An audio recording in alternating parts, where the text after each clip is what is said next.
Hey guys, what's going on? It's Russ here from Historic Coins and Collectibles of eBay fame, and I'm gonna get right into it on this one. I've been waiting on this coin for a while now. It's highly anticipated, extremely rare. It's a 1 of 1. It's a 1830/29 cap bust dime. It's graded AU58PL by Annex and a vintage soapbox holder. This coin is incredibly rare. With the PL designation, it's a 1 of 1. But even if it didn't have the PL designation, there's only 500 known survivors in all grades of this variety. And 8 of them are mint state with only 2 gems. So, I mean, this is just an incredibly rare coin. Like I said, PL, this is the only one. And how I got it, I have to thank my buddy Todd.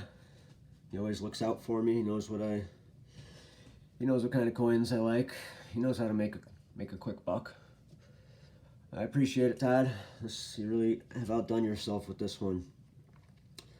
The story behind this one is the engraver at the Philadelphia Mint. He decided to reuse the 1829 die. And what he did is he just repunched a 3 over the 2 and a 0 over the 9. Hence the 1830/29. You know, he set out to save the country a little bit of money, and that was his solution. And it made for a pretty cool, rare coin.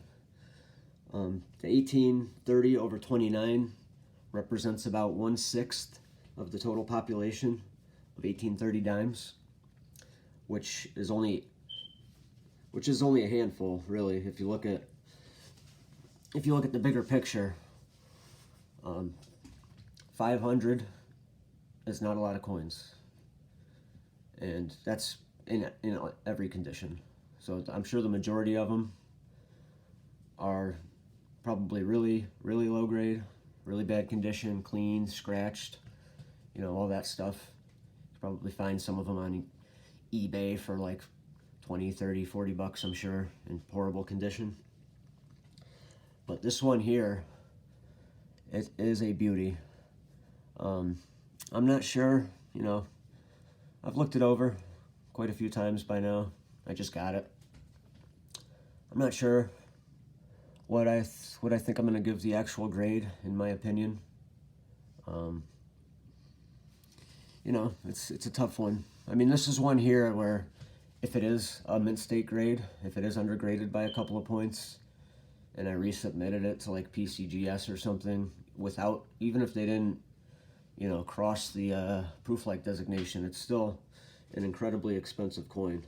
I mean, MS62, you're looking at, you know, around 2,500 bucks, 2,750 according to PCGS. Sometimes their price guides are somewhat accurate, and sometimes they're way off. I'm not sure. I'd have to do a little more research on this, which I will be doing. You know, in 63, it's over 4,000. 64, it's over 7,000. And I mean, there's only 2 gems, so at that rare of a population, I mean, you could almost kind of pick your price if you find the right collector who's looking for it. But I don't like cracking these things out.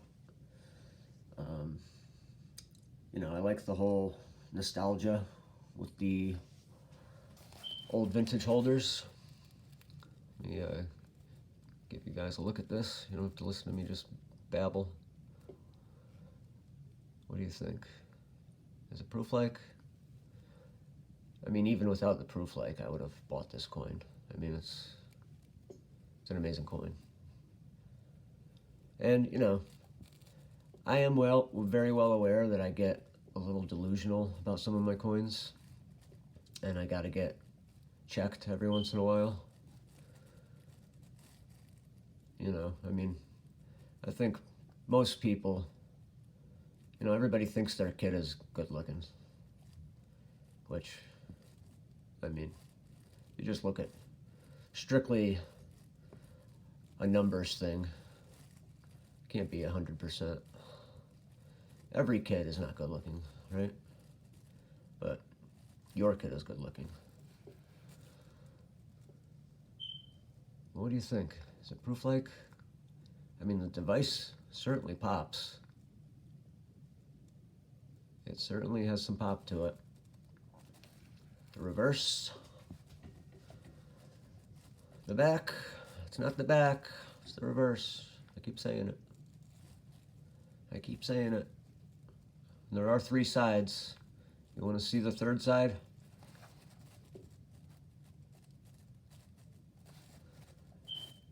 What do you think? Is it a legitimate proof-like?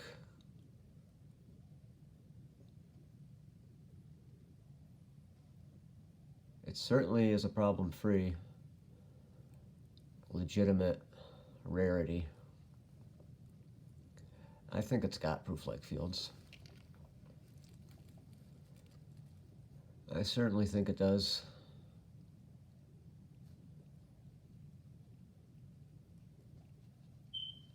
I mean, buying coins like this is what makes doing this worth it. Getting your hands on a real rare piece. It's almost like, what are the odds that I found this thing? And I buy almost exclusively vintage holders, so there's so many boxes that had to get checked for this to come across my desk, and it did. And the fact that I actually had money to buy it, I mean, that's almost a miracle on its own. But this is a part of a 3-coin set. I'll be doing another video with all 3 coins and comparing and talking about it. But I have a 1876 seated dime that's got a MS61PL. It's in a soapbox. And there's one other PL that Annex has, and PCGS has 1 PL. So there's 3 total PLs of the 1876 dime that exist across any, respectable grading company. And then the 3rd one, which what makes the set really special, is Seated Liberty is my favorite, then Barber, then Capped. So the 3rd one's a Barber dime, MS61PL, and there's only 8 of those in existence, including mine, in any holder. So it's a pretty cool set. It's a rare PL coin from all 3 eras. I'll be doing a video on that pretty soon. I usually stress in my videos, yeah, this thing is proof-like. Me looking at it from here, it's proof-like. But I always stress in my videos that they're not political. There's no place for that in this industry. Certainly not on my watch. I don't want to drive anybody away. I have some strong opinions on things that not everybody agrees with, which is what makes this country great, is we can all have different opinions and say them out in public without getting, your social media canceled and deleted and people doxing you and, stuff that happens in authoritarian countries, censorship. It's really important, and I'm really happy that that doesn't happen in the United States of America. You should be able to deny medical treatments that I don't, trust. Be able to say things that oppose the CDC and the government, and, that's what I love about America.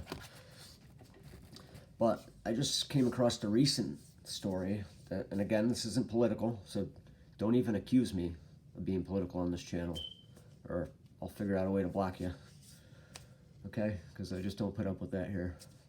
But Carrie Lake recorded I forget who the guy was. He was like somebody from the establishment came to this guy who was a Republican chairman in her district or in Arizona, and they basically told him, go to Carrie Lake and buy her out of running for the Senate, buy her out of politics.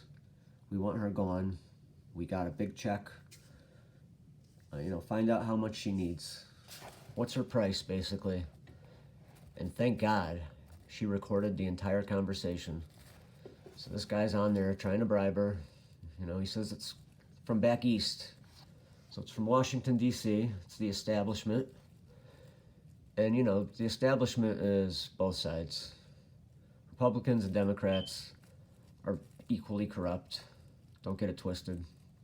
You know, there's some Republicans in the Freedom Caucus that I think follow the Constitution, vote no on stuff that they're supposed to vote no on, and are good guys. And maybe gals. I don't know the entire list. But, you know, with the exception of that handful, maybe dozen, 15, 16 politicians, they're all the same. We get the same results no matter who we elect. Republican, Democrat, doesn't matter. Same results. So they're all eating off the same plate. And it's getting to the point where it's kind of, you know, it's getting right so far out in the open and obvious that even people that are like fans of politicians and, you know, have teams aside from America, you know, like they'll vote with the Democrats no matter what, even if it's bad for America. They'll vote with the Republicans no matter what, even if it's printing billions of dollars and sending it to, you know, keep a foreign war going, and all these war hawk Republicans, and now Democrats are pretty much indistinguishable from the neoconservative war hawks of the Bush era. You know, they're all cut from the same cloth, these people, and they look out for themselves. They're self-interested. They did not get into politics to serve the country. They got into politics to serve themselves, to serve their donors, and to get rich to the detriment of the country. And you know what? These people need to be removed by all means necessary, in my opinion.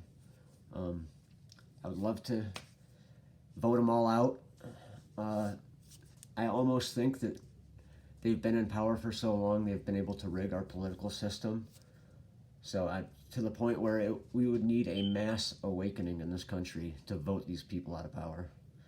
You know, I think and the bureaucrats too, that we don't vote into power, those are people we gotta watch out for. You know, there's some way we gotta figure out how to fix that. Because you got Dr. Fauci, who's not elected. He's in government for 40, 50, however many years, you know. He made a career out of it. He made very good money for himself doing it. And he harmed a shitload of people doing it. And he lied to the Senate.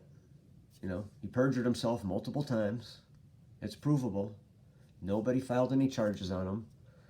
And now, you know, you look and, you know, they're dragging other people through 30, 40, 50 court cases. Now, how are the Republican Party allowing this to happen? How's come when a Republican president is in, they can be impeached for nothing? But, you know, you get a Democrat president who's either incompetent or evil, and I lean towards the second. But either way, I mean, clearly, what's your reason for impeachment? Pick one. You know, it's like pin the tail on the donkey. You could hit a reason if you freaking did that thing where you put your head on the bat and you spin around it a million times. You throw a dart. I mean, you'll hit a reason to impeach Joe Biden. He's obviously negligent in his duties.